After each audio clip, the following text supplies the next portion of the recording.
सत्सङ्गत्वे निस्सङ्गत्वं निस्सङ्गत्वे निर्मोहत्वं निर्मोहत्वे निश्चलतत्वं निश्चलतत्वे जीवन्मुक्तिः पुनरपि जननं पुनरपि मरणं पुनरपि जननी जठरे शयनम् इह संसारे बहुदुस्तारे कृपया पारे पाहि मुरा मनोजवतीर्थकरो वसुरेता वसुप्रदा वसुप्रदो वासुदेवो वसुर्वसुमनाहविः 690வது நாம மனோஜவஹா அப்படின்னு.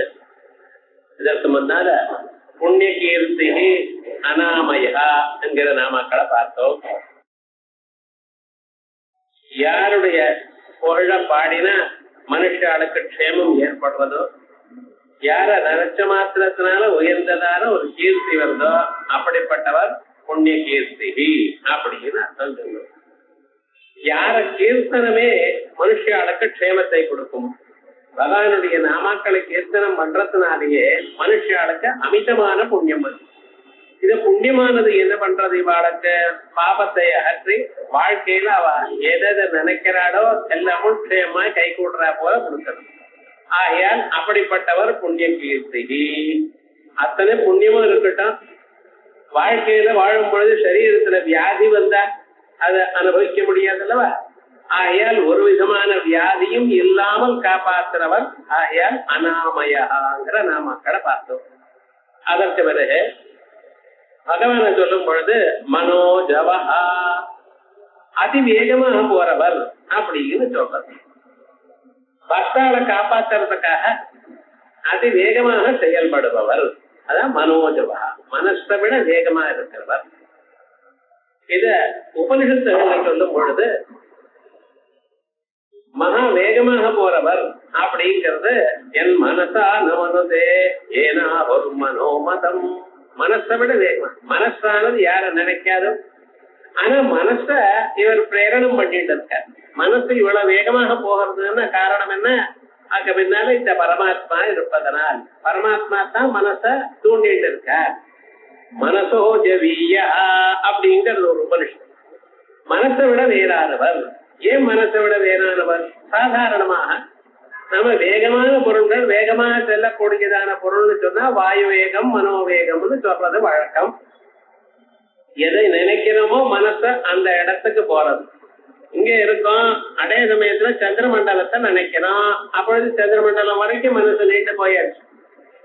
நம்ம மனசு எங்க இருக்கு? இங்க இல்ல சார், வேற எங்கேயோ போயிருக்குங்கிறான். மனசுக்கு அது போறதுக்கு ட்ரெயினோ பஸ்ஸோ இவைகள்லாம் ஒண்ணும் வேண்டியது இல்லை. நினைத்த மாத்திரத்தினால அந்த இடத்துக்கு போறது. அப்படி வேகமாக போகக்கூடியதான மனசை விட வேகமா இவர் போற. இவர் தான் எங்கேயும் அசைய மாட்டார்னு சொன்னேன். ஆமா, அசைய மாட்டார், ஆனா அங்க இருக்காரு. மனசு வேகமா போனா அந்த போகக்கூடியதான மனசு எங்க போறதோ அந்த இடத்துல முன்னால இவர் அங்க இருக்கார்.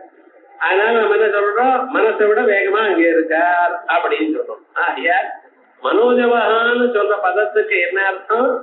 எவ்வளவு வேகமாக நம்ம நினைத்த மாத்திரத்தினால எதிர்க்க பிரத்யட்சமாவர் அப்படின்னு ஒரு அர்த்தம். அதிவேகமாக போறவர்னா எல்லா இடத்திலும் இருக்கிறவர் அப்படிங்கிற அர்த்தம்.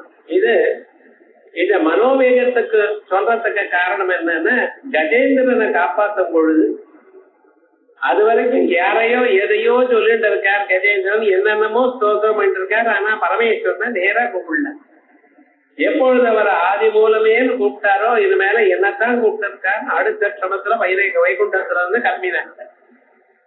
மகாலட்சுமிக்கு சொல்லல, சக்கரத்தாழ்வானுக்கு சொல்லல, கருத்மானுக்கு சொல்லல, அவர் பாட்ட கிளம்பிட்டார். அப்பொழுது கருத்மான் பாக்குறார், எப்பவும் போறதா இருந்தா நம்ம மேலத்தானே போவார், நம்மளை கூப்பிடாம வேகமா போறாரு, அப்ப ஏதோ ரொம்ப அவசரம். ரொம்ப அவசரமா இருந்தா தானே யாருக்கும் சொல்லாம ஓடுவா. இவர் ஓடிட்டு இருக்காரு, என்னன்னு பிடிக்க பின்னால ஓடி வர அவரால் முடியுது. அப்பதான் அறிந்து கொண்டார, இத்தனை நாள் எனக்கு ஒரு கர்வம் இருந்தது, மகாத்மா வேகமா போறதுக்கு காரணம் நான். ஏன்னா நான் வேகமா செல்றதுனால தரவா என் மேல ஏறிக்கொண்டு அவர் வேகமா செல்கிறார் அப்படின்னு நினைத்தேன். இப்பொழுது பார்க்கிறேன் என்னை விட அவர் வேகமா போறார். ஆகையால் வேகமா போகக்கூடியதான அவருக்கு நான் ஒரு பிரதிபந்தகமாகத்தான் இருந்தேன். நான் இல்லாத போனா என்னை விட வேகமா போவார். ஆனா போனா போறது நம்மள கருணை கட்டாட்சத்துக்கு என் மேல வந்துட்டு இருக்கேன் அப்படிங்கிற உண்மையை அன்னைக்கு தெரிஞ்சுட்டாரா. அதே போலயே மகாலட்சுமி தாயார் எப்போ நம்மள்கிட்ட சொல்லிட்டு தானே போவார். இவ்வளவு வேகமா போறாரு என்ன ஏதுன்னு பின்னால வந்துட்டு இருந்தா ஒண்ணும் முடியல, அவரை பிடிக்க முடியலையேங்கிற அப்படின்னு எல்லாத்த விட வேகமா அவரை காப்பாற்றினார். அதே போல எல்லா பக்தாலையும் பக்த சம்ரக்ஷண தீட்சிதனாக இருக்கார் அவர். அவ நினைச்ச மாத்திரத்தினால அவ வேகமா அவளை காப்பாற்றுவாருங்கிறத குறிக்கிறதுக்காக மனோஜவா அப்படிங்கிறது. மனசை விட வேகமா போவார். மனசோ வேகைவ வேகா அஸ்ய சர்வகதத்வாத் மனோஜவா. மனசுக்கு எவ்வளவு வேகம் இருக்கோ அப்படிப்பட்டதான வேகம் அப்படின்னு இங்க வியாக்கியானம் பண்ணியிருக்கா. நான் உபனிஷத்துல மனசோஜவியா அப்படின்னு இருக்கேன். அதற்கு பிறகு தீர்த்தகரஹா பகவானுடைய நாமக்கள்ல உயர்ந்ததான நாமா தீர்த்தகரஹா. தீர்த்தம்னு சொன்னா படிப்புன்னு அர்த்தம், ஆச்சாரியன்னு அர்த்தம். சாதாரணமாக ஜெயினாள்ல தீர்த்தங்கராள்னு சொல்வான். இந்த தீர்த்தங்கரள்னு குருவுக்கு பேரு எப்படி வந்தது? இது நம்ம நாம வச்சுட்டது. இத ஜெயினாள் அவளுடைய சப்தம்னு அவள் கொண்டாடுற. தீர்த்தங்கரம்னு குருன்னு அர்த்தம். இந்த தீர்த்தகரகான்னு எப்படி வந்திருக்கு? 14 வித்யைகளையும் பாக்கிய சமயங்களையும் எல்லாவற்றையும் பண்ணினவர் பரமாத்மா. அதனால்தான் அவருக்கு தீர்த்தங்கரம்னு பேர். தீர்த்தகரஹா தீர்த்தங்கரஹா. எல்லா வித்யைகளையும் அவர் தான் சொன்னார். எப்ப பண்ணினார் அவர் அப்படின்னா ஹயக்ரீவராக அவதாரம் எடுத்தார். அந்த ஹயக்ரீவராக அவதாரம் எடுத்து மது கைடபால் எனக்கூடியதான அரக்கர்களை கொண்டார். மது கைடபன் 2 பேர். மகாவிஷ்ணுவானவர் தூங்கிக் கொண்டிருக்கும் பொழுது அவருடைய காதுல இருந்து அவ 2 பேரும் பிறந்தாள்னு சொல்றது. காதுல அழுக்கு சேர்ந்து போச்சு. அந்த அழுக்குல இருந்து பிறந்தாளா 2 பேர் மது கைடபாள். இந்த மது கைட்டபான்னு என்ன அர்த்தம்? எது இனிமையா இருக்கோ அதுல போறதுங்கிறது மதுன்னு அர்த்தம். சின்ன சின்ன விஷயங்கள்லாம் ஆசைப்படுறவத கிட்டபம்னு பேர். கிட்டபம்னு சின்னது, ரொம்ப சின்னதான ஆசைகள், உபயோகம் இல்லாதான ஆசைகள், அதுலயே பின்தொடர்ந்து போறவாளுக்கு கைட்டபம்னு பேர். மதுன்னு மனசு போன வழியில ஓடுறது. எது நமக்கு இனிமையாக காணப்படுகிறதோ அது. சாஸ்திரமானது என்ன சொல்றது? பிரயோ மார்க்கம் ஸ்ரேயோ மார்க்கம்னு 2 மார்க்கங்களை சொல்றது. அதுல பிரியமானது சிலது, நமக்கு ஸ்ரேயஸ அளிக்கக்கூடியது சிலது. ஸ்ரேயஸ அளிக்கக்கூடியது அது கஷ்டமாகவும் இருந்த போதிலும் அதை அனுஷ்டானம் பண்ணணும். காலம் எழுந்து ஸ்நானம் பண்ணி ஜபம் பண்ணணும். கொஞ்ச நேரம் கண்ணை மூடிட்டு தியானம் பண்ணணும். இவைகள்லாம் பிடிக்காது மனுஷர்களுக்கு, சிரமம். ஆகையால் இந்த ஸ்ரேயோ மார்க்கத்தை அனுஷ்டானம் பண்ண மாட்டா. ஆனா டிவியை பார்க்கலாம், இங்கே போகலாம் அங்கே போகலாம், நம்ம இஷ்டமா போகலாம் அப்படின்னு நினைச்சா அது எல்லோருக்கும் பிடிக்கும். ஆனா தர்மசாஸ்திரங்கள் என்ன பண்ணிருக்கு? ஒரு கட்டளை இட்டு இருக்கு. நீங்க இப்படி போகணும், இப்படித்தான் வாழணும், இப்படித்தான் இருக்கணும் அப்படின்னு ஆச்சார விவகாரங்களை சொல்லியிருக்கு. இந்த ஆச்சாராதிகள்லாம் மனுஷர்களுக்கு ஸ்ரேயஸை கொடுப்பதா இருந்தாலும் அதுல பிரியம் இல்லை ஜனங்களுக்கு. அதை அனுஷ்டானம் பண்றது கஷ்டமாகத்தான் இருக்கு. ஆகையால் இந்த 2 மார்க்கங்கள் இருக்க. இந்த 2 மார்க்கங்கள்ல பிரியமான மார்க்கம் இருக்க, அதுக்கு மதுரு பேர் வச்சார். அதே போலயே சின்ன சின்ன ஆசைகள் எது இருந்தாலும் அதை அனுபவித்துக் கொண்டே இருக்கணும்னு ஒரு ஆசை இருக்க பார்த்தா அதுக்கு கைட்டபால் கிட்டபம்னு பேரு, கைட்டபன்னு பேர். இப்படி இந்த 2 மகாவிஷ்ணுடைய காதுல இருக்கிற அழுக்கல இருந்து உண்டானாலாம் இந்த 2 அரக்கர்கள். அவர் மகாவிஷ்ணு இன்னும் தூங்கிட்டே இருக்கார். வெகு நாட்கள் சிரமப்பட்டு அப்படி தூங்கிட்டே இருக்கார். அப்ப இவ எழுந்து பெரிய தபசு பண்ணி பிரம்மதேவதற்கிட்ட வரத்தை பெற்று எல்லோரையும் ஜெயிக்கக்கூடிய அளவுக்கு, தேவதைகள்லாம் ஜெயிக்கக்கூடியதான அளவுக்கு பலசாலிகளா ஆகி எல்லோரையும் தேவதைகள்ல துன்பத்துக்கு ஆட்களாக ஆக்கிவிட்டார். அப்பொழுது தேவதைகள்லாம் ரொம்ப சிரமப்பட்டு அம்பாள்கிட்ட வரும் பொழுது அம்பாள் சொன்னாளா, அவரிடத்துல தூங்கிட்டு இருக்காரு. அந்த தூங்கக்கூடியதான அந்த சக்தியை நித்ராதிய இடத்தை எடுக்கணும் அப்படின்னு சொன்ன. அப்பொழுது பிரம்மதேவர் போய் அவரை ஸ்தோத்திரம் பண்றார் அம்பாள. அப்பொழுது அவரிடத்துல இருக்கக்கூடியது அந்த ஆவிஷ்டமான நித்ராதேவி அங்கிருந்து கிளம்பி வந்துட்டார். அப்பொழுது பிரம்மதேவர் எழுந்துட்டார். எழுந்துட்டு இவா 2 பேரோட சண்டை போடுறாளா. 5 வருஷ சஹசிராணி பாஹு பிரஹரணோ விபு. 5000 வருஷம் அவளோட தபஸ் பண்ணினால சண்டை போட்டா. எதற்காக? நமக்கு வரக்கூடியதான சின்ன சின்ன ஹேபிட்ஸ் இருக்கு பார்த்தீங்களா, அது கொஞ்சம் சீக்கிரமாக போகாது. சீக்கிரமாக வந்துடும், ஆனா வந்தது அவ்வளவு சீக்கிரமா போகாது. காபி வரவழைச்சுட்டு ஒரு நாளைக்கு காலமே காபி இல்லைன்னா தலைவலிங்கிறான். இப்ப என்ன போயிடுது? பிறக்கப்பவே காபியா பிறந்து இல்லையே, நடுவுல ஏதோ ஒரு வழக்கம் வந்தது. அந்த வழக்கத்தை விட்டு போறதுங்கிறது ரொம்ப கஷ்டம். அதே போலயே இந்த ஆசைகளை நிறைவேற்றிக் கொள்றது, அது இதுன்னு இந்த ஆசை வந்துருச்சுன்னா அது போறது ரொம்ப கஷ்டம். அதற்காகத்தான் அதை நீக்குவதற்காக 5000 வருஷம் அவரோட சண்டை போட்டு அதுக்கப்புறம் ஒரு யுக்தியினால அவ ஜெயித்தாரு சொல்றது. இப்படி மதுரையிடவள் எனக்கூடியதான அரக்கர்களை கொண்ட பிறகு உலகத்துக்கு ஸ்ரேயோ மார்க்கத்தை பிரதிபாதனம் பண்ணணும். அதுக்காக என்ன பண்ணினார்? அதுக்காக அத்தனை சாஸ்திரங்களையும் பிரம்மதேவருக்கு சொல்லிக் கொடுத்தார். ஓங்கார ரூபமாக சொல்லிக் கொடுத்தார். யோ பிரம்மாணம் விததாதி பூர்வம் யோவை வேதாம்ச பிரகிணோதி தஸ்மை. ஓங்கார ரூபமாக ஓங்காரத்தை அவருக்கு சொல்லிக் கொடுத்து நீ தபசு பண்ணி இந்த ஓங்காரத்தை விரிவாக்கிக்கொள் அப்படின்னு.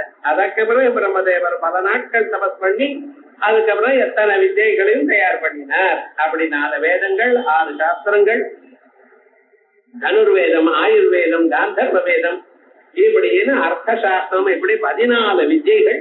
இத்தனை வித்தைகளையும் அவருக்கு ஓங்கார ரூபமாக உபதேசம் பண்ணினார். ஆகையால் வித்தைகளை உபதேசம் பண்ணினதுனால அவர் குரு, அதனால அவர் தீர்த்தங்கரதா ஆயிட்டார். அதனால்தான் ஹயக்ரீவ ரூபேண மதுகைட்டபவ ஹத்வா, மதுகைட்டபால கொன்னு விரிஞ்சாய பிரம்மதேவருக்கு சர்காதவ் சர்வா ஸ்ருதி. சர்காதவ் சிருஷ்டிக்க ஆரம்பத்துல எல்லா வேதங்களையும், எல்லா சாஸ்திரங்களையும், வேதாங்கங்களையும், தர்மசாஸ்திரத்தையும் எல்லாவற்றையும் சொல்லிக் கொடுத்தார். சர்காதோ சர்வா ஸ்ருதி அந்யாச்ச வித்யா உபதிஷன். அது மட்டுமில்ல, லௌகிகமான வித்யைகள்லாம் உபதேசம் பண்ணினாரா. உபதேசம் பண்ண அதை நிறுத்தல. அரக்கர்களுக்கு வேதவாக்கியா வித்யா சுரவைரிணாம் வஞ்சனாய உபதிஜேதா இது பௌராணிகா. வேத பாக்கியமான வித்யைகள், நாஸ்திகாதி வித்யைகள், இவைகள்லாம் அரக்கர்களை வஞ்சனம் பண்றதுங்கிறதுக்காக அவளுக்கும் எடுத்து சொன்னார் அப்படின்னு பௌராணிகா கதையந்து. இதெல்லாம் புராணங்கள்ல இருக்கு. அதனால அவர் யாரு? தீர்த்தங்கரா அல்லது தீர்த்தகரா. தீர்த்தானி கரோதீதி தீர்த்தங்கரா. தீர்த்தங்களை பண்ணினார். தீர்த்தம்னா குரு. குருமண்டலமாக இருக்கக்கூடியதான குருக்களை எல்லாம் தயார் பண்ணினார். சாஸ்திரத்தை வாசிக்கிறது ஒரு பங்கு, அதை இன்னொருத்தருக்கு எடுத்து சொல்றது ஒரு பங்கு. அதை எடுத்து சொல்லும் பொழுது எப்படி எடுத்து சொல்லணும்? கேட்கிறவாளுக்கு இனிமையாக இருக்கணும். இது ரொம்ப கஷ்டம், இது நமக்கு வராதுங்கிற எண்ணம் வர வைக்கப்படாது. கஷ்டம் தான், சுலபம் இல்லை, எதுவும் சுலபம் இல்லை. இருந்தாலும் இத சுலபமாக அவளுக்கு புரியும்படி எடுத்து சொல்லணும். அந்தந்த பதத்துல நின்று அதுக்கு அர்த்தம் பண்ணி அவளுக்கு புரிகிற மாதிரி எடுத்து சொன்னா சந்தோஷப்படுவா மனுஷன். இந்த வித்தியினால வரக்கூடியதான ஆனந்தம் போல வேற எதனாலையும் வராது. காசை கொடுத்தாலோ மற்ற பதார்த்தங்களை கொடுத்தாலோ இந்த ஆனந்தம் வராது. நமக்கு ஒரு விஷயமான புதிதான விஷயம் மனசுக்கு புரிஞ்சதுன்னு சொன்னா இது ஒரு ஆனந்தம். அப்படி சொல்லணுமே, ஆனால் அவ மனசுல பூந்துட்டு அவ மனசுல என்ன தாபம் இருக்கோ, எதை எதிர்பார்ப்பு இருக்கோ அதற்கு சமாதானம் சொல்லணும். அப்படி இருக்கிறவளுக்கு தீர்த்தங்கரா அப்படின்னு பேர். புண்ணிய தீர்த்தங்களை நாம் தீர்த்தம்னு நினைக்கிறோம். கங்காதி கஷேத்திரங்களுக்கு போய் அங்கே இருக்கக்கூடியதான தேவதைகளை ஆராதனை பண்ணிட்டு வந்தா தீர்த்த யாத்திரை பண்றோம் அப்படின்னு ஒரு வழக்கம் சாதாரணமாக உண்டு. தீர்த்த யாத்திரைகளுக்கு செல்வது அப்படின்னு. தீர்த்த யாத்திரை போனோம்னா நியமத்தோட போகணும். தீர்த்த யாத்திரை ஏதோ ஆனந்தமா அங்கே போயிட்டு ஹோட்டல்ல தங்கிட்டு எல்லாத்தையும் சாப்பிட்டு ஆனந்தமா தூங்கிட்டு வர்றது இல்ல. தீர்த்த யாத்திரமா நம்ம இங்கேயே ஆரம்பிச்சு இந்தந்த தீர்த்தத்துக்கு போறோம், இங்க ஒரு மடியா இருந்ததுன்னா அங்க எல்லா காரியங்களும் பண்ணிவிட்டு வரணும். அப்படி பழைய நாள் எல்லாம் தீர்த்த யாத்திரை போறதுன்னு கால்நடையில் தான் போவான். ஆமுல இருந்து கிளம்பி காசிக்கு போறதுனாலும் கால்நடையில் தான் போவான். ரொம்ப பேர் திருப்பதி கஷேத்திரத்துக்கு போறதா இருந்தாலும் இங்க இருந்து நடந்து போறதுதான் வழக்கம். சாதாரணமாக திருத்தணிக்கும் போறதுன்னா வீட்டுல இருந்து நடந்து அங்க போயிட்டு மலையேறி மறுபடியும் நடந்து வருவா. அது நிதானமா ஒரே நாளே அப்படியே கண்டினியூஸா இல்ல, அங்கெங்க இருந்து தங்கி கொஞ்சம் கொஞ்சமா போயிட்டு வருவா. அப்படி தீர்த்த யாத்திரை. அல்லது வண்டியில போனாலும் ஒரு இடத்துக்கு போய் அங்க அந்த தேவதைய ஆராதனம் பண்ணி அங்க நியமத்தை அனுஷ்டானம் பண்ணி எல்லாத்தையும் பண்ணிட்டு வர்றதுங்கிறது தீர்த்த யாத்திரை. இந்த தீர்த்த யாத்திரையானது புண்ணியத்தை கொடுக்கறதுங்கிற மகாபாரதத்துல இருந்து உண்டாச்சு. அர்ஜுனன் தீர்த்த யாத்திரைக்கு கிளம்பினா அதுக்கப்புறம் என்ன ஆச்சுன்னா எல்லா ஊருக்கும் போய் அதுக்கப்புறம் பரமேஸ்வரனோட அவர் தபசு பண்ணி பாசுபதாஸ்திரத்தையும் அப்பதான் அடைஞ்சார்னு சொல்றது. இப்படி தீர்த்த யாத்திரைகளுக்கு செல்வதுங்கிறது வழக்கம். ஆனா அதே போல தீர்த்தம்ங்கிறது குருன்னு அர்த்தம். குருவுக்கு போய் நமஸ்காரம் பண்ணினாலே தீர்த்த யாத்திரை போயிட்டு வந்ததான ஒரு பலம்னு சொல்றது. ஆகையால் குருவ தீர்த்தம்னு சொல்றது வழக்கம் உண்டு. அதனால் தீர்த்தங்கரா மனோஜவ தீர்த்தகரா. அதற்கு பிறகு வசுரேதா வசு சுவர்ணம் ரேதா அஸ்யா இது வசுரேதா. வசுன்னு சுவர்ணம் தங்கம். அதன் அவருடைய காரியம். அவர் உலகத்தை உண்டு பண்ணினார். இவர் இரண்ய கர்ப்போகம் அப்படின்னு வாசனாவாசிதமான கர்த்திருவ ரூபமான ஒரு சைத்தன்யமாக வழங்கினார். அப்படின்னா என்ன அர்த்தம்? இந்த உலகங்கள்லாம் உண்டு பண்ணணும். அதை எப்படி உண்டு பண்ணணும்? அவரிடத்துல வேற கிரியைகள் ஏதாவது இருக்கா? சாதனங்கள் இருக்கா? ஒண்ணும் கிடையாது. நாம் எந்த ஒரு செயலை பண்றதா இருந்தாலும் அதுக்கு சில சாதனங்களை கையாளுகிறோம். எழுதணும்னு பேனா இல்லாம எழுத முடியாது, பேப்பர் இல்லாம எழுத முடியாது. கை வேணும், வெளிச்சம் வேணும், இத்தனை வேணும். நீங்க எழுதுறதுக்கு இத்தனையும் வேணும். இத்தனையும் கொடுத்தாலும் ஒண்ணும் தோணலை சார்னு வச்சு விடுறான். சில சமயத்துல மூடு வரலன்னு வச்சு விடுறான் விவகாரம் முழுக்க. அதே போல ஒரு சமையல் பண்ணணும்னா வெறுமன சமையல் மட்டும் இல்ல, வெறுமன எல்லாம் இருக்க பண்ணுங்கன்னு என்ன அர்த்தம்? ஸ்டவ் வேணும், பாத்திரம் வேணும், கரண்டி வேணும், அத்தனை பதார்த்தங்களும் எதிர்க்க இருக்கணும். அப்பதான் பண்ண முடியும். வெறுமன பண்ண முடியுமா? ஒண்ணுமே பண்ண முடியாது. ஆகையால் எந்த செயல் பண்ணணுமையானால் அதுக்கு வேண்டியதான சாதனங்கள் கருவிகள் அவனிடத்துல இருந்தால்தான் ஒரு கர்த்தாவானவர் அது செய்ய முடியும். ஆனா உலகத்தை பண்ணுவதற்கு முன்னால என்ன இருந்தது? ஒண்ணுமே இல்லை. அவரொத்தர் தான் இருந்த.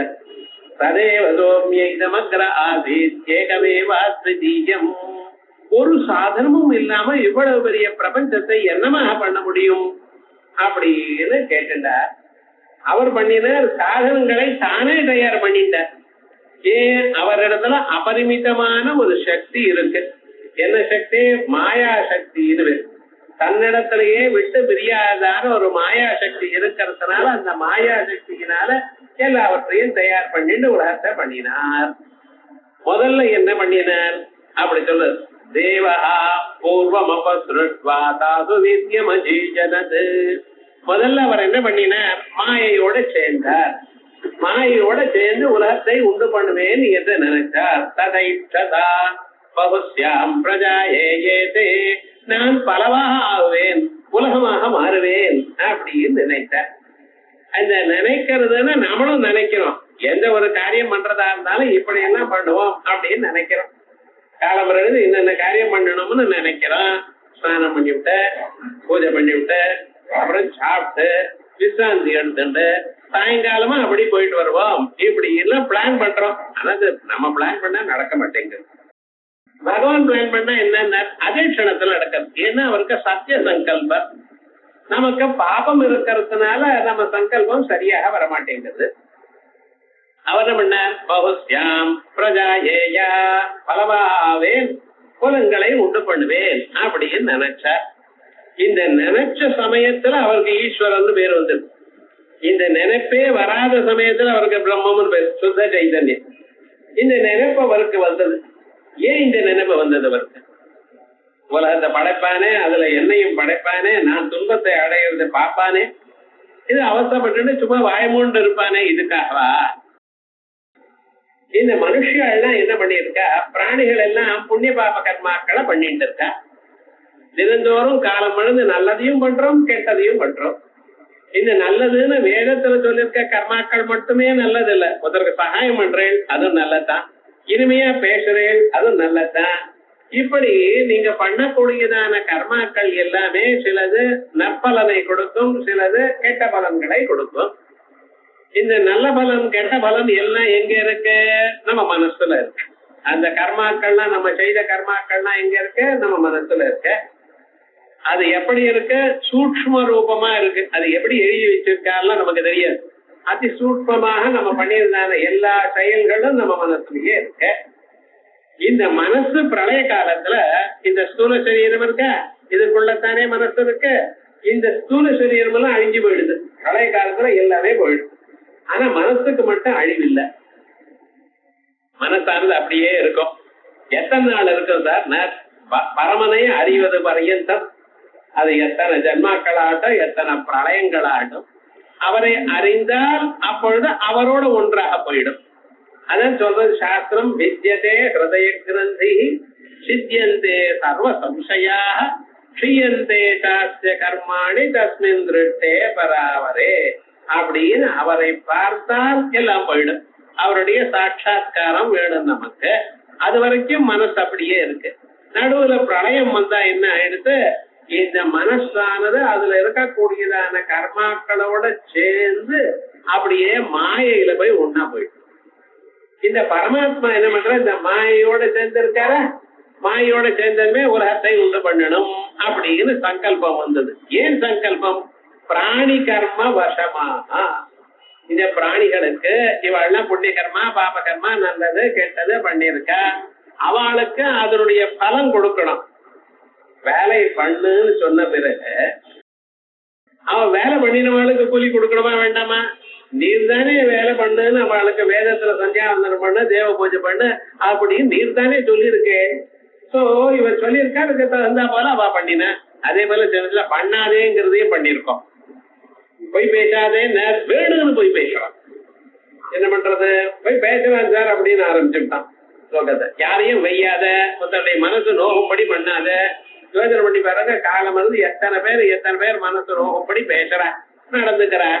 இப்படி சிலது பண்ணுன்னு சொன்ன காரியங்களை பண்ணிட்டு இருக்கா சில பேரு அவளே சில சமயத்துல எது பண்ண வேண்டாம்னு சொன்ன காரியங்களையும் பண்ணிட்டு இருக்க. இப்ப சொன்ன காரியத்தை பண்ணியவாளுக்கு புண்ணியம், அதனால சுகத்தை கொடுக்கணும். அதே போல எதை செய்ய வேண்டாம்னு சொன்னாரோ அதை செஞ்சவாளுக்கு துன்பத்தை கொடுக்கணும். இப்படி கர்ம பலமான சுக துக்கங்களை கொடுப்பதற்காக உலகத்தை கொடுக்கணும்.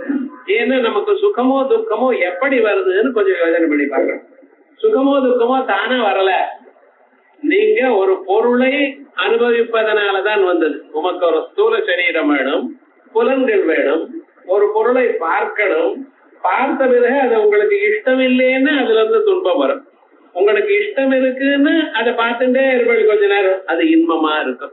ஆகையால் நமக்கு இன்பமோ துன்பமோ வெளி விஷயங்களை மனதால் புலன்களால் அறிவதனால் வேணும். இந்த மனதோ புலன்களோ வேலை செய்யணுமையானால் உங்களுக்கு இந்த ஸ்தூல சரீரம் வேணும். அப்ப என்ன பண்ணணும்? உங்களுக்கு சுகதுக்கத்தை கொடுக்கணும்னு சரீரத்தை தயார் பண்ணணும், விஷயங்களை தயார் பண்ணணும், மனசு புலன்களை தயார் பண்ணணும். இத்தனையும் தயார் பண்ணின பிறகு இது அதோட சேர்ந்து இந்த மனிதனுக்கு சுகதுக்கம் வரும். ஆகையால் பார்த்தாராம், உலகத்தை படைக்கணும், இவாளுக்கு சுகதுக்கம் வரணும். அவ பண்ணினதான நல்ல காரியங்களோ கெட்ட காரியங்களோ அதனுடைய விளைவை அவளுக்கு வரும்படி பண்ணணும். இதான் உலகத்திலேய தயார் பண்றதுக்கு ரகசியம். அதுல அவர் வேண்டியவன் வேண்டாதவன் பார்க்கறது இல்ல. ஏன்? உலகம் முழுக்க அப்படியே ஒரு 10 பேர் இருந்தா அதுல 2 பேர் உங்களுக்கு வேண்டவன் வேண்டாதவன் வரும். 10,000 கோடி இருந்ததுன்னா இதுல வேண்டியவன் வேண்டாதவன் யார் சொல்வேன்? உலகம் முழுக்க எத்தனை பிராணிகள் இல்ல, எல்லாரும் ஒரே மாதிரி தான் வருது. இதுல 3ஆம் கிளாஸ் படிச்சவன் 2ஆம் கிளாஸ் படிச்சவன் ஏதாவது வித்தியாசம் இருக்கோ?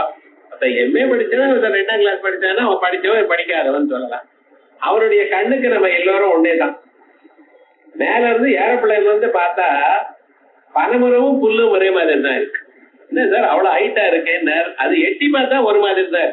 சோ பகவானுடைய கண்ணோட்டத்துல பார்த்தேன்னா 4 வேதங்களும் 6 சாஸ்திரங்களும் பார்த்தவனும் மீதி பேரும் சாதாரணமா தான் இருக்கான். ஆனா வேதத்துல இருக்கக்கூடியதான நற்செயல்களை பண்றவன் இருக்கான்னு பார்த்தேன்னா அவன் நல்லவன், உண்மையை பேசிக் கொண்டவன், 4 பேருக்கு சகாயம் பண்ணி கொண்டிருக்கவன், இப்படி இருக்கிறவன் அவன் நல்லவன் தெரிகிறான். ஆனா அவர் என்ன பண்றாரு, எல்லா இடத்துலயும் சமானமா இருக்கார். அவாவாளுக்கு அவாவா பணிதான புண்ணிய பாபங்களை அனுபவிக்கட்டும் அப்படி இருக்கார். ஆகையால் உலகத்தை படைக்க தொடங்கினார். இந்த சமயத்துல அவருக்கு என்ன பேரு, ஈஸ்வரன் பேரு. வெறுமனே உலகத்தை உண்டு பண்ணணும்னு சங்கல்பிச்சா அதுக்கு ஒரு வழி வேணுமோ இல்லையோ, ஒரு விதமாக தானே தயார் பண்ணணும். எல்லாத்துக்கும் கிரமம் உண்டுன்னு. எந்த ஒரு செயல் பண்ணணும்னா அதுக்கு ஒரு ஆர்டர் உண்டு. நீங்க பாட்டுக்கு வேற ஆர்டர்ல பண்ணிவிட்டீங்கன்னா அது சரியா வராது. எப்படி இருக்கணும், டிகேஷன்ல பால் விடணுமா, பால்ல டிகேஷன் விடணுமா. இங்கிலாந்துக்காரனா இருந்தா டிகேஷன்ல பால் விட்டுமா, பிரெஞ்சுக்காரனா இருந்தா பால்ல டிகேஷன் விட்டுமா. அவளுடைய வழக்கம் அதுன்னு. இது இப்படி அப்படின்னு சொல்ல முடியாது. அதே விதமாக லோகத்துல எந்த ஒரு செயலை பண்றதா இருந்தாலும் ஒரு விதமாக ஒரு ஆர்டரா பண்ணணும். சோ உலகத்தை என்ன பண்ணின தயார் பண்ணணும்னா முதல்ல அபஞ்சீகிருதமான பஞ்சபூதங்களை தயார் பண்ணினார். அப்படின்னு நாம் பார்க்கக்கூடியதான 5 பூதங்கள் இருக்கல்லவா, பிருத்திவி, பூமி, ஜலம், நெருப்பு, வாயு, ஆகாசம், இவைகளுடைய சூக்ஷ்மமான அம்சங்களை தயார் பண்ணினார். மாயையிலிருந்து முதல்ல உண்டானது இவைகள். இந்த இவைகள் உண்டாச்சோ அந்த சமயத்துல அவருக்கு என்ன பேரு, ஹிரண்யகர்ப்பர்னு பேரு. அவரே சுத்த சைத்தன்யமே மாயோட கலந்தப்ப ஈஸ்வரன் பேரு. அபஞ்சீகிருத பஞ்சபூதங்களை உண்டு பண்ணினதுமே அவருக்கு ஹிரண்யகர்ப்பர்னு பேரு. இந்த அபஞ்சீகிருத பஞ்சபூதங்கள் சூக்ஷ்மமாக இருக்கு. அது கிராஸ் லெவல்ல வரணும். வெறும்னு செங்கலை வச்சு ஒண்ணு மேல ஒண்ணு அடிக்க நிக்க வச்சுட்டேன்னு ஒரு எட்டி உதச்சாருன்னா அப்படியே கீழே அந்த பக்கம் விழுந்துடும். அது அப்படியே இல்லாம நிக்கணும்னு அதுக்கு கலவை போட்டு ஒன்னோட ஒண்ணு கலந்து சிமெண்ட் போட்டு போடணும். அப்ப என்ன பண்ணணும், அது பாருங்க கல்லு மண்ணு எல்லாம் போட்டு சிமெண்ட் போட்டு ஜலத்தை விட்டு சுத்தரா மத்தேட எதுக்கு இதெல்லாம் மிக்சர் பண்றான், கலவைய போடுறான், அது ஸ்ட்ராங்கா நிக்கணும். அதே போலதான் இந்த பஞ்சபூதங்களையும் ஒன்னோட ஒண்ணு கலந்தார். அது கலக்கிறதுக்கு ஒரு மெத்தட் இருக்கு. அது பஞ்சீகரணம்னு சொல்ற. அது மாதிரி இதுல இது 50% ஒண்ணு போடுறது, மீதி எல்லாம் கொஞ்சம் கொஞ்சம் போடுறது. இப்படி அது தகுந்தா போல அந்த பதமாக போட்டு உலகத்தை தயார் பண்ணினார். அப்படி பண்ணின பிறகு அதுக்கு விராட்டுன்னு பேர். இப்ப என்ன பண்ணினார், அபஞ்சீகிருத பஞ்சபூதங்கள்ல பண்ணின பிறகு ஹிரண்யகர்ப்பரான பிறகு அதை பஞ்சீகரணம் பண்ணி உலகத்துல அநேக பதார்த்தங்களை தயார் பண்ணியிருக்க. எத்தனை பழங்கள், எத்தனை புஷ்பங்கள். ஒரு புஷ்பம் மாதிரி ஒரு புஷ்பம் இல்லை. 1000 ரோஜா வாங்கியிருக்க, ஒரு ரோஜா மாதிரி ஒரு ரோஜா இல்ல. ஒண்ணு ரொம்ப சிவப்பா இருக்கு, ஒண்ணு சாதாரணமா இருக்கு, ஒண்ணு இதா இருக்கு. இதே ஒண்ணு ஒரு மாதிரி இருக்கு, இன்னொன்னு ஒரு மாதிரி இருக்கு. நமக்கு கிராஸா அப்படி பார்த்தா ஒன்னாதான் இருக்கு. ஒவ்வொரு புஷ்பத்திலயும் ஒரு வித்தியாசம் இருக்கு. மனுஷால் இத்தனை பேர் இருக்கோம், எல்லாருக்கும் 2 கண்ணு 2 மூக்கு 2 ஒரு வாய் 2 கால் தான் இருக்கு. ஆனா பார்த்தா இவர் வேற அவர் வேறன்னு தெரியறதோ இல்லையோ. மனுஷாலாம் இவரே மாதிரிதான் இருக்கா. அது எப்படி சார் வித்தியாசம், பார்த்தா தெரியும் சார். விவகாரம் என்ன, அது மாதிரி உலகத்துல இத்தனை விதமாக தயார் பண்ணின. இந்த தயார் பண்ணக்கூடியதான வழி இருக்கு பதில இதான் வசுரேதா. வசு தங்கம், தங்கம்னா கர்ம பலங்கள். கர்ம பலங்களை வச்சு உலகத்தை தயார் பண்ணினார். அதான் தேவ பூர்வம் அபஸ்ருஷ்ட்வா. இந்த பகவானானவர் பூர்வம் முதல்ல, அபஸ்ருஷ்ட்வா அபஹான பஞ்சபூதங்களை, அபஞ்சீகிருத பஞ்சபூதங்களுக்கு அப்புக்கள் பேர். ஆபோ நாராயண புரோக்தா ஆபோ வைனரதூனவ அப்படின்னு பகவத்கீதை முதல்ல சொல்லியிருக்கு பார்த்தா. அதே விதமா அப்புக்கள்னா என்ன அர்த்தம், அபஞ்சீகிருத பஞ்சபூதங்களை அதை திருஷ்டி பண்ணி தாசு வீரியமபாவிரதது அதற்குள்ள சக்தியை விட்டாரா. தகண்டமபவத் ஹைமம், அது அண்டங்கமா மாறித்து. அந்த சக்தியினால ஒன்னொன்னு மிக்ஸ் பண்ணினதுனால அது அண்டம் ஆயிடுது. அதான் பிரம்மாண்டம். இந்த பிரம்மாண்டத்துக்குள்ள அப்புறம் 14 லோகங்கள் உண்டாச்சு. பூலோகம், புவர்லோகம், சுவர்லோகம், மகாலோகம், ஜனலோகம், தபோலோகம், சத்தியலோகம் அப்படின்னு 7 லோகங்கள். அத்தல வித்தல சுதல பாத்தாளாதி லோகங்கள் கீழே இப்படி இத்தனை லோகங்கள் உண்டாச்சு. அந்த லோகங்கள்ல இருக்கக்கூடியதான மனுஷாள் பிராணிகள் எத்தனையோ இன்னதுன்னு வகைன்னு சொல்ல முடியாது, அத்தனையும் உண்டாச்சு. ததண்டமபவத் ஐமம் பிரம்மண காரணம் பரம் அப்படின்னு விராட்டுக்கும் காரணமான ஒரு பரமான ஒரு ஸ்வரூபம் ஆகையால் இத்தான உலகமும் அவரிடத்துல இருந்தது. அவரிடத்துல அபிண்ணமா இருந்து தன்னிடத்துல இந்த உண்டு பண்ணினார். ஒரு தனியாக ஒரு கருவியை உண்டு பண்ணி அந்த கருவியில இருந்து இது பண்றது இல்லை, நினைச்சா உண்டாயிடுது. ஆகையால் அவருக்கு வசுரேதா மனோஜவத்தீர்த்தகரோ வசுரேதா, அதற்கு பேரு வசுப்ரதா. வசுப்ரதா, வசுன்னு பணம்னு தெரிஞ்சுட்டு இருக்கோம். எல்லா விதமான சக்திகள்னு அர்த்தம். இது பிரகர்ஷேன ததாதி, பிரதகான கொடுக்கிறவர் அர்த்தம். வெறும் தகானாலே அதே அர்த்தம் தான் வரும், கொடுப்பவர். வசுதா, வசுதான்னு பேர் வச்சுக்கிறான் பெண்கள்லாம். வசுதா இந்த பூமிக்கு பேர். என்ன தங்கத்தை கொடுக்குறாங்க. இத நன்றாக இதுல உழைச்சவனுக்கு நிச்சயமாக தங்கம் கிடைக்கும். தங்கம்னா ஐஸ்வர்யம் கிடைக்கும். பூமியை நம்பினவன் ஒரு நாளும் கெட்டு போக மாட்டான். அந்த பூமாதா எல்லோருக்கும் எல்லாத்தையும் கொடுப்பார். அது போல இந்த இவர் வசுப்ரதா, எல்லாத்தையும் கொடுக்கிறவர். வசுதனம் பிரகர்ஷேன ததாதி, அதிகமாக கொடுக்கிறார். எப்படி? சாட்சாத் தனாத்யக்ஷோயம். இவர் இடத்துல ஒரு விசேஷம் என்ன இருக்குன்னு, உலகத்தில் இருக்கிற சகலமும் அவரதுதான், அவர் தயார் பண்ணினது. ஆகையால் நமக்கு பணம் வேணும்னா பணத்தை நம்ம கஷ்டப்பட்டு சம்பாதிக்கணும். அவருக்கு அவரே உலகமே தயார் பண்ணார் அவர். ஆகையால் பணத்துக்கு அதிபதி யாரு? பகவான் தான். அதனாலதான் அவருக்கு லட்சுமி பத்தி ஸ்ரீத ஸ்ரீத ஸ்ரீநிவாசா, ஸ்ரீதா ஸ்ரீநிவாசா, ஸ்ரீஷா எல்லாம் அவருக்கு தான் சேர்த்து. அவர் என்ன பண்ணினார், நீங்க வச்சுங்கன்னு அப்படி கொடுத்துட்டார். சிலதெல்லாம் அப்படி விட்டார். பார்க்கு, இந்த பார்க்கை யார் சுட்டி பண்ணினார்? யாரும் தயார் பண்ணி அங்க வச்சிருக்கார். நாமெல்லாம் போய் டெய்லியில பார்க்ல போயிட்டு அங்க போயிட்டு வாக்கிங் போயிட்டு எல்லாம் கமெண்ட் அடிச்சுட்டு அப்படி வரோம். விவகாரம் முழுக்க இந்த பார்க்கை யார் தயார் பண்ணான்னு ஒரு நாளாவது நினைச்சு பாக்குறான மனுஷன். அதே போல நமக்கு பாருங்க, ஜலத்தை கொடுக்கிறார், நெருப்ப கொடுத்திருக்கார், காத்த கொடுத்திருக்கார். ஒரு நாளைக்கு காத்து இல்லைன்னா நம்ம வாழ்க்கையெல்லாம் என்ன ஆயிடும் பாருங்க. கொஞ்சம் யோசனை பண்ணணும். இத்தனையும் நமக்கு கொடுத்திருக்கார் பகவான். இவைகள்லாம் தனதுன்னு ஒரு நாளும் அவர் சொல்லவே இல்லை. ஆனா நாம என்ன பண்ணிட்டு இருக்கோம், அதை நம்ம காசு கொடுத்து வாங்கிட்டு இது எனதுங்கிறோம். ஒரு வீடை வாங்கிட்டு இந்த வீடுகளும் பரிசாலி வரப்படாது, எலி வரப்படாது, அப்புறம் கொசு வரப்படாது மருந்து எடுக்கிறான் சார். ஏன் உங்களுக்கு இந்த வீடுக்கு என்ன சம்பந்தம்? கொஞ்சம் யோசனை முடியுமா? நீங்க இருக்கீங்க அவ்வளவுதான், இருக்கிறதுக்காக ஏதோ காசு கொடுத்து வாங்கியிருக்கீங்க அவ்வளவுதான். ஆனா அது எனது தான், வேற யாரும் இங்க வர்றதுக்கு இடம் இல்ல, ரைட் இல்லைன்னு நீங்க சொல்றீங்கள, நியாயமா இது யாருக்கு இந்த உலகம் சேர்ந்தது? படைச்சவங்க அல்லவா? இது யோசனை பண்ண மாட்டேங்க. உலகம் எல்லாம் அவருக்கு சேர்ந்தது, பணம் எல்லாம் அவருக்குத்தான் சேர்ந்தது. ஆனா மற்றவர்களுக்கு எப்படி வந்தது பணம்? குபேரனுக்கு பணம் வந்தது எப்படின்னு ஈஸ்வரனிடத்துல பக்தி பண்ணினான். அதனால நமக்கெல்லாம் பணம் வரணுமே, ஏனால் பகவான ஆராதிக்கணும். அவருடைய அனுகிரகத்தினால பணம் வரும். ஆனா பணமானது யாருக்கு சேர்ந்தது? பகவானுக்கு சேர்ந்தது. உலகம் எல்லாம் அவருக்கு சேர்ந்தது. ஆயால் வசுப்ரதா சாட்சாத் தனாத்யக்ஷோயம், நிஜமாக முழுமையாக பணத்துக்கு உரித்தவர் அவர்தான். இதரஸ்து மற்றவர்கள்லாம் யாருன்னு தத் பிரசாதாத் தனாத்யக்ஷம், அவருடைய பிரசாதத்தினார், அவருடைய கடக்கண் பார்வையினால வந்தது. ஆயால் லோகத்துல இருக்க பணம் இருக்குன்னா போன ஜென்மால பகவானுடைய பாதங்கள்ல துளசிய வச்சோம், அதனால இந்த ஜென்மால வந்திருக்கு. நீங்களும் இந்த ஜென்மால பக்தியோட வைங்க, நிச்சயமா கிடைக்கும். ஆனா விவகாரம் என்னன்னு, அவனுக்கு வந்திருக்கேன் சார், அவன் பரம்பரையா பணக்காரனா இருக்கானே சார், அவன் ஒண்ணும் பண்ணல, அந்த இடத்துல பிறந்தா அதனால பணக்காரன் ஆயிட்டான். நம்ம எவ்வளவு கஷ்டப்பட்டாலும் ஒண்ணும் வரமாட்டேங்குது அப்படின்னு இவன் கவலைப்படுறான். அங்கே பிறந்தது அது காரணம் இல்ல, போன ஜன்மாவில அவன் புண்ணியம் பண்ணினான், பகவான ஆராதனம் பண்ணினான். ஆகையால் மற்றவர்கள் எல்லோருக்கும் சுகம் வேணுமோ எது வேணுமோ என பகவான ஆராதனம் பண்ணும், பகவத் அனுகிரகத்தினால்தான் கிடைக்கும். சார் பகவான பூஜையில துளசி வச்சா வரதுன்னு நீங்க சொல்லல, அதுக்கு இதுக்கும் காரிய காரண பாவம் சொல்ல முடியுமா? நான் இப்ப வைக்கிறேன் எனக்கு வரலையேன்னா, அப்ப எந்த ஒரு செயல் பண்ணினாலும் அடுத்த க்ஷணம் பலம் கிடைக்காது. இப்ப பூமியை உழறான், உழுது அதுக்கு பீஜாபாபம் போட்டு அதெல்லாம் கட்டி காத்து ஒரு வருஷம் ஆனப்புறம் அல்லவா அவனுக்கு மகசூல் வருது.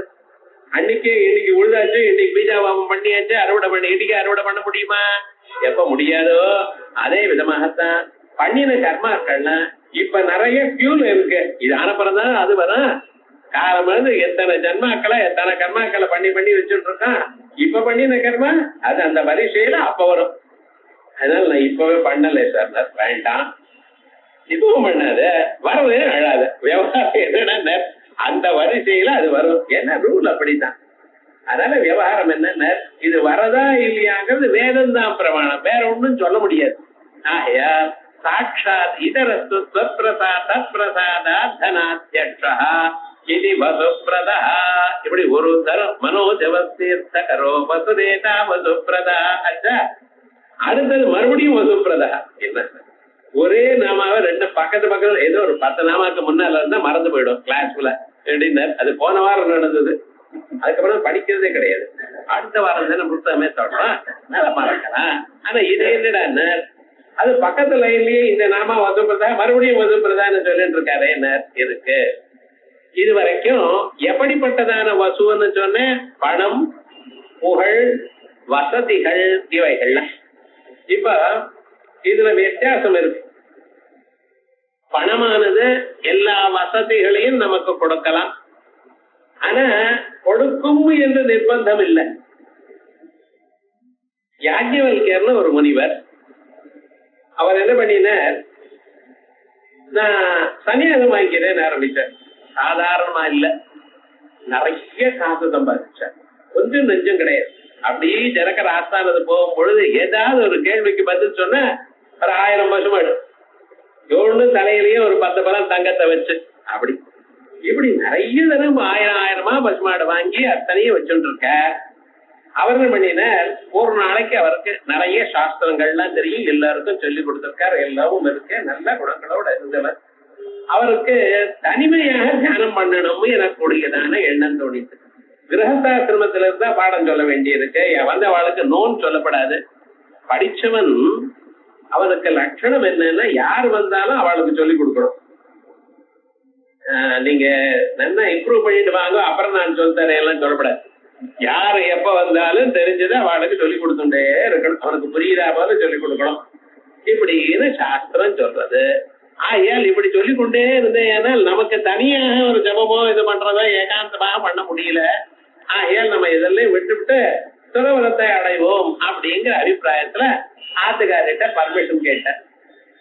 அந்தம்மா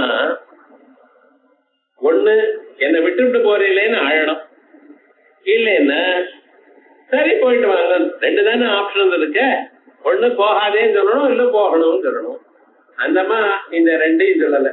நம்ம கல்யாணம் ஆச்சான்னு கேட்டு, கல்யாணம் ஆனதுனால தானே நீ ஆத்துக்காரியா இருக்கிறதுனால தானே பர்மிஷன் கேட்கிறேன். ஒண்ணு இல்ல, அன்னைக்கு என்ன சொன்னீங்க, 4 பேர் எதிர்க்க அக்னி பகவானுக்கு முன்னால கர்மேன அர்த்தேன காமேன நாதிச்சராமி, கர்மார்த்த காமங்களில் உன்னை விட்டு செல்ல மாட்டேன் அப்படின்னு சொன்ன.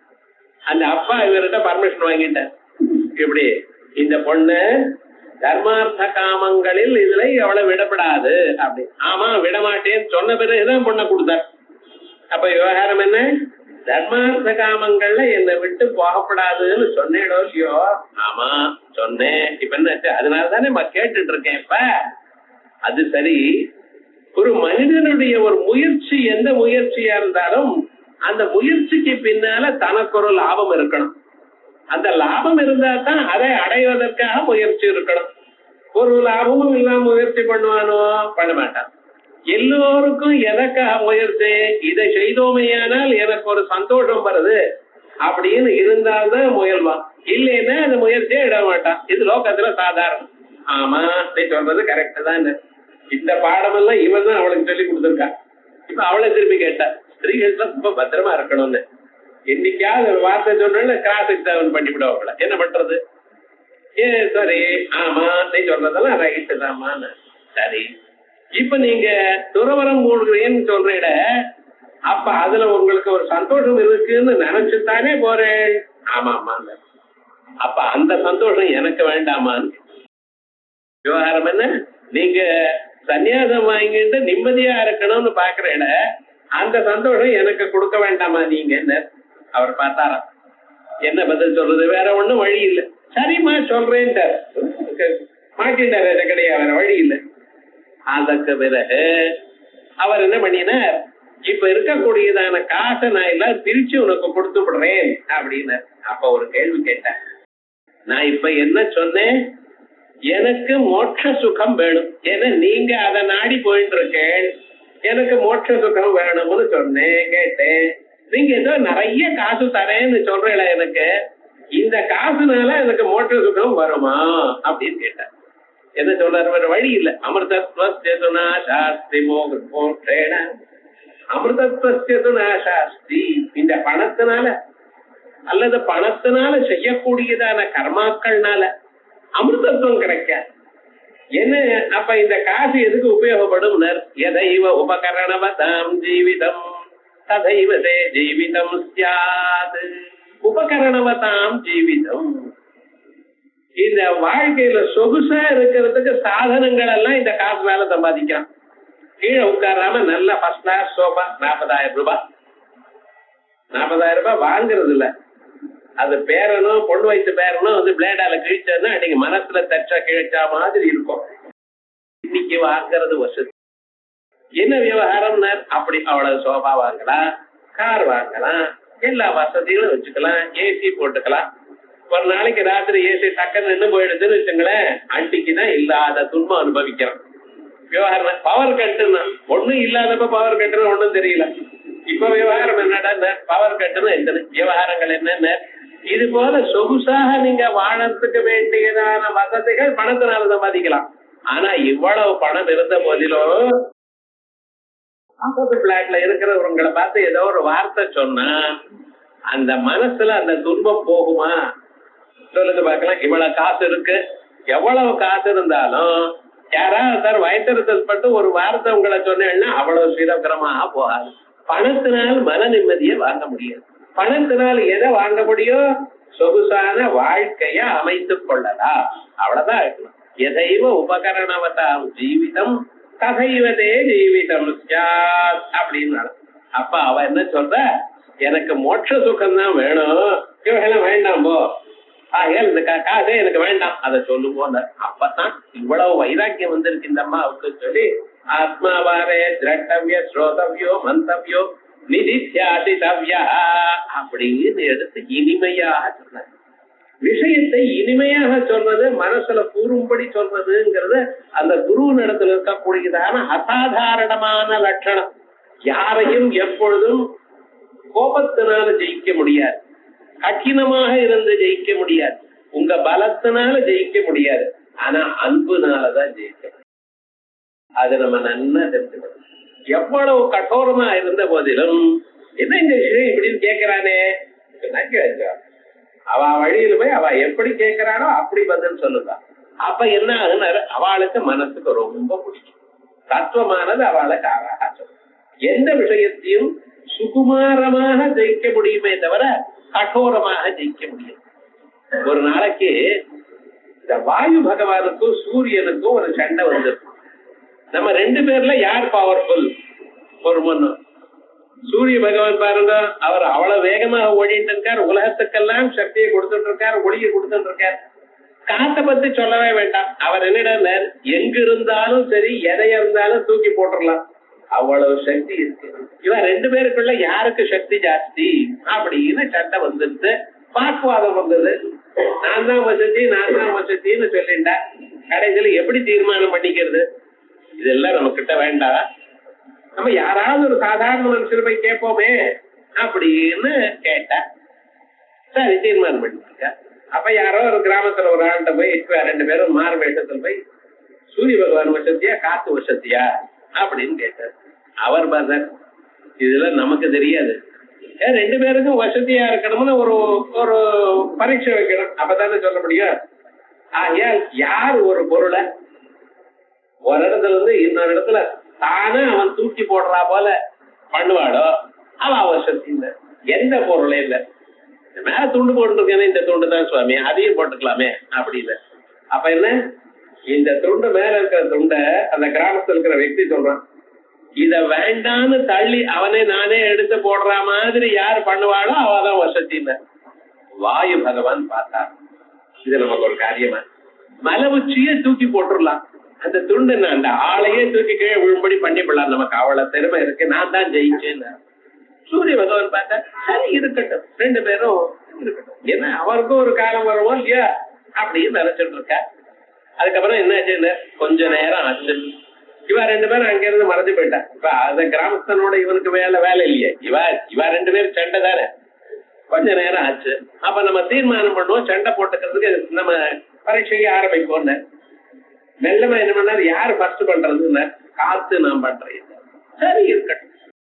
என்ன பண்ண கொஞ்சம் கொஞ்சமாக காத்து வீச ஆரம்பிச்சது, குளிர ஆரம்பிச்சது. அவன் என்ன பண்ணினா அந்த துண்டு எடுத்து இழுத்து போட்டுண்டான். போதுண்ட பிறகு என்ன இன்னும் வீசின. இவன் வீச வீச துண்டை இழுத்த இடுக்கி கடிச்சிட்டு இருக்கான். துண்டை என்ன குளிர்றதோ இல்லையோ, என்ன பண்றது பாருங்க. குளிர இந்த துண்டு போயிடுச்சுன்னா ரொம்ப குளிரும். ஆகையால் இழுத்து கட்டியா முடிச்சுட்டு இருக்கான். என்ன வீசினால் அவன் கீழ் விழுந்தானே தவிர துண்டை விட மாட்டேங்கிறான். பார்த்த காசு இது மேல பிரயோஜனம் இல்லை, தீர்மானம் பண்ணிட்டார். சரி போயாச்சு. இப்ப சூரிய பகவான் நான் ஏதாவது ட்ரை பண்ணிட்டேமான்னு, வேற வழி 2 பேர் தானே காம்படிட்டர்ல இருக்கா, என்ன பண்ண ஒண்ணும் இல்லை. சாதாரணமாக கொஞ்சம் உஷ்ணத்தை ரைஸ் பண்ணினாராம். உஷ்ணத்தை ரைஸ் உள்ளெல்லாம் வேர்க்க ஆரம்பிச்சது. என்னடா இது வேர்க்கிறதுன்னு துண்டை எடுத்து அதனால வீச ஆரம்பிச்சுட்டான். இப்ப யாரு வசதி சார்? சின்ன விஷயம்தான். ஆனா என்ன ஆச்சு, எந்த ஒரு காரியத்தை செய்யணுமே ஆனால் அதற்கு ஒரு மென்மையான ஒரு வழி வேணும். அப்படி ஒரு சிஷ்யனுக்கு கஷ்டம் இருக்குமே ஆனால் கஷ்டத்தினால்தானே வரான். அவனுக்கு கவலை புரியாததுனால்தானே வந்துட்டு இருக்க. அது இதுவும் புரியலையா மழையா அப்படின்னு வையப்படாது.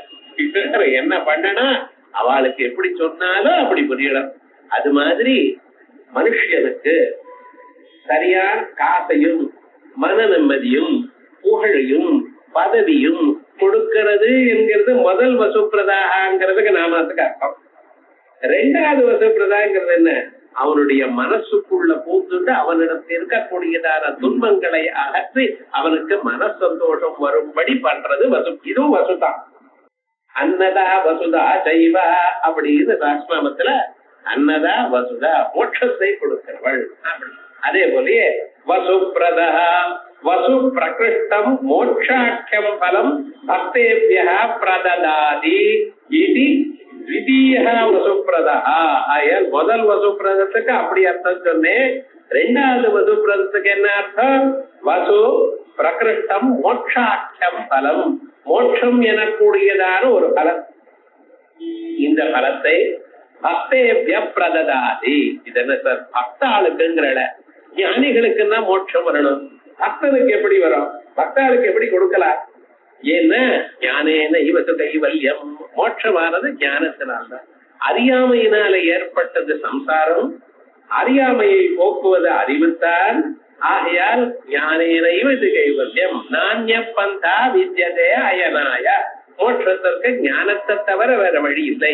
இருட்டு போக்கணுமையானால் லைட்டு போடணும், வெளிச்சம் கொண்டு வந்தாதான் இருட்டு போகவே தவிர நான் உட்கார்ந்து பிராணாயாமம் பண்றேன்னா, நான் வேற ஏதோ பண்றேன்னா, ஓடுகிறேன்னா இவையினால போகாதுன்னு. இருட்டு போகணுமையானால் வெளிச்சம் வரணும், அப்பதான் இருட்டு போகும். அறியாமை போகணுமையானால் அறிவு வரணும். அறிவு வந்தால் அறியாமை தானா சொல்லிக்காம போயிடும். நான் அறிவு வந்தாச்சு, இனிமேல் நமக்கு இடம் இல்லை, 1 month டைம் கேட்டுட்டு அப்புறம் போறேன், ஒன்றும் கிடையாது.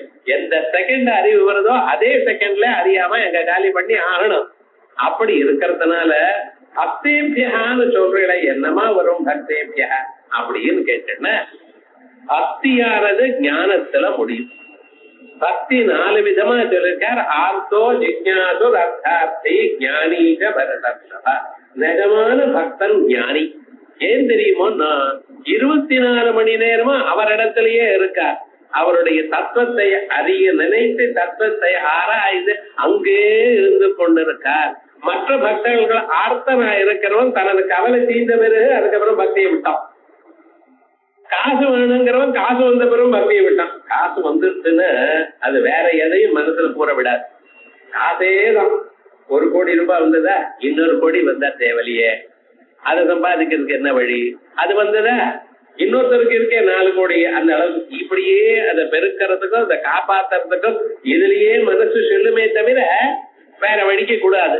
ஆனா விவகாரம் என்னன்னு, ஞானியா இருக்கிறவன் எனக்கு பகவான் தான் வேணும், பகவான் தத்துவத்தை தவிர வேற ஒன்றும் வேண்டாம் நினைக்கிறான். ஆகையால் அந்த பக்தன் தான், அந்த ஞானி தான் நிஜமான பக்தன். ஆகையால் ஆர்த்தோ ஜிக்ஞாசு ரத்தார்த்தி ஞானீட பரதர்ஷபா தேஷாம் ஞானி நித்தியயுக்தா. இவர் நித்தியயுக்தன்னு சொன்னதுனால்தான் மற்றவர்கள் அனித்தியயுக்தா. கொஞ்ச நேரம் இருக்கும், அதுக்கப்புறம் போயிடுவான். அதுக்கு லாபம் கிடைச்சதுன்னு பகவான் மறந்து விடுவான். பகவானை இன்னொரு பொருள் அடைவதற்காக உபயோகித்துக் கொண்டிருக்கிறவர்கள் மற்றவர்கள். ஆனா பகவானுக்காகவே பக்தி பண்ணிட்டு இருக்கான் பார்த்தா அவன் ஞானி. ஆகையால் அப்படிப்பட்டதான ஞானியா இருக்கக்கூடியதான பக்தனுக்கு மோட்சத்தையும் கொடுக்கிறார். ஆகையால் அவர் வசுப்பிரதா மனோஜவஸ்தீர்த்தகரோ வசுதேதா வசுப்பிரதா வசுப்பிரதா வாசுதேவா வசு பிரகிருஷ்டம் மோட்சாக்கியம் பலம் பக்தேபிய பிரததாதி இது த்விதீயः வசுப்பிரதः. விஞ்ஞானமானந்தம் பிரம்மா ராதிர்தாது பராயணம் திஷ்டமானஸ்ய தத்வித இதி. விஞ்ஞானமானந்தம் பிரம்மா அறிவு ரூபமா இருக்கார், ஆனந்த வடிவமா இருக்கார்.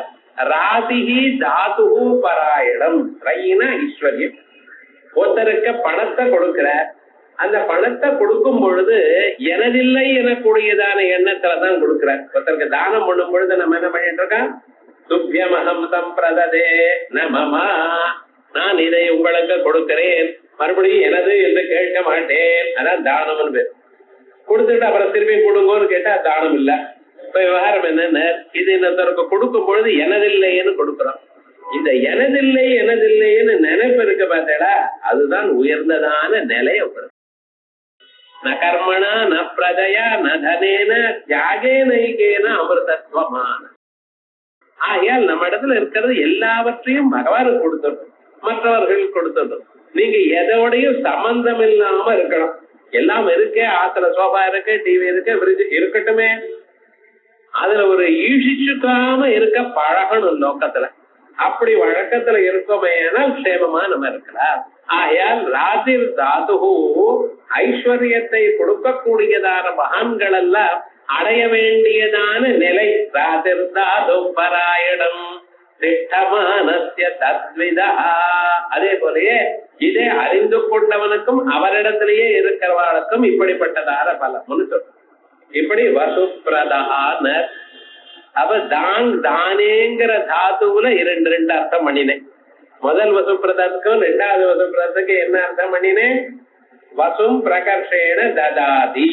அதே போல மோட்சாக்கியம் பலம் ததாதி. இங்க தானேங்கிற தாத்துவுல இருந்து பண்ணினேன். தோ அவகண்டனேன்னு ஒரு தாத்து இருக்கு, அத சொன்னாலும் வசுப்பிரதாக தான். இப்ப இந்த வசுப்பிரதாக்கு என்ன அர்த்தம், சுராரீணாம் வசூனி பிரகர்ஷேன கண்டயன்னு வா வசுப்பிரதா. கெட்டவாளுக்கு அவளுடைய காசையும் அவளுடைய ஒரு விஷயங்களையும் இவர் எடுத்து செல்கிறார். ஆகையால் நம்மகிட்ட காசு இருக்குமே ஆனால் நல்ல வழியில உபயோகப்படுத்தணும். அப்படி இல்லைன்னா என்ன ஆகும்னா, கெட்ட வழியில சம்பாதிக்கிறதோ கெட்ட வழியில பகுத்து வச்சுட்டு இருக்கோமோ பண்ணினா ஒரு நாளைக்கு தானா போயிடும். ஆகையால் மகாலட்சுமி தாயாரத்துல பக்தியோட நல்ல வழியிலேயே சம்பாதிக்கணும், நல்ல வழியிலேயே செலவு பண்ணிட்டு இருக்கணும், நல்ல வழியிலேயே இருக்கணும்னு பார்த்தா அதற்கு இல்லைன்னா ஒரு நாளைக்கு போயிடும். ஆகையால் அப்படி துஷ்டாளுடைய காசை அபரிக்கிறதுனால வசுப்பிரதா. அதற்கு பிறகு பகவானுடைய நாம வாசுதேவா. வாசுதேவா நாம வசுதேவருடைய பிள்ளைன்னு அர்த்தம் பண்ற. இந்த வாசுதேவ தத்துவம் நம்ம புரிஞ்சுக்கணும். வாசுதேவர் தான் ஆதி வாசுதேவர், பர வாசுதேவர்னு சொல்ற. ஸ்ரீமத் பாகவதத்துல வாசுதேவ தத்துவத்தை சொல்லி அதுக்கப்புறம் நாராயண தத்துவம் வந்திருக்கு. முதல்ல வாசுதேவரை தான் சொல்லியிருக்கு முதல் ஸ்கந்தத்திலையும். அங்கிருந்து ஆரம்பிச்சு அதற்கு பிறகு வரிசையாக மத்ஸ்யாவதாரம், கூர்மாவதாரம் இவைகள்லாம் சொல்லி கிருஷ்ணாவதாரம் கடைசியில தசமஸ்கந்தத்துல வந்து சொல்லியிருக்கு. ஆகையால் இங்க வசுதேவருடைய பிள்ளை வாசுதேவர்னு மட்டும் இல்ல, அவர் வாசுதேவாம்சம், வாசுஷ்சாசௌ தேவஹ வாசுதேவஹ அப்படின்னு விசேஷமாக சொல்லப்படக்கூடியதான வாசுதேவ நாம